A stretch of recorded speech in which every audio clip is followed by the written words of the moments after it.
uovo al microonde. Uovo, panna, latte, vino bianco, grana padano, spinacini, uva passa ammollata e pinoli, pellicola e microonde. Prepariamo la salsa al parmigiano leggermente acida al vino bianco come la fanno i francesi. Mettiamo tutto insieme panna, latte e vino bianco. Portiamo tutto al bollore. Fate bollire per un minuto la mistura di panna, latte e vino bianco per dealcolare il vino. Pronto, bolle tutto e già da più di un minuto. Tiriamo fuori e mettiamo il grana tutti insieme qua dentro. Salsa grana pronto. Prendiamo le nostre ovette.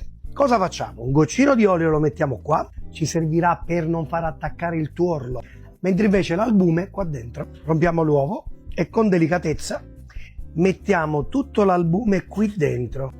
Mettiamo qui albume, montiamolo. Pellicola, mi raccomando che non sia bucata, goccino d'olio.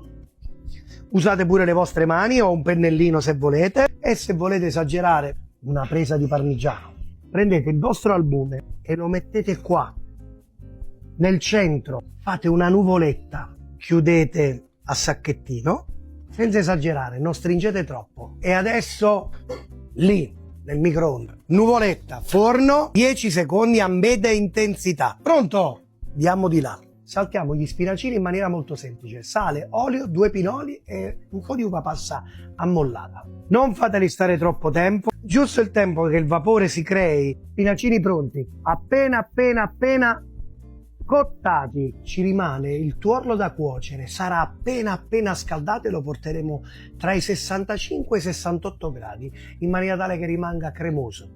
Come facciamo? Acqua, sale e il tuorlo.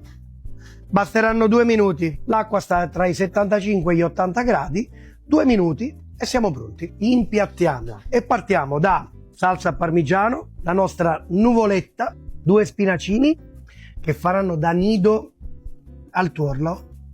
Il tuorlo ha fatto i suoi 2 minuti, lo tiriamo su, lo asciughiamo un poco e lo mettiamo qua tra gli spinacini. Un poco all'ultimo qua di sale Maldon per pura piacevolezza e un po' di pepe di mignonette, un filino d'olio buono. Avete demonizzato il microonde? Io comunque me lo mangio ed è pure buono, e fate i bravi.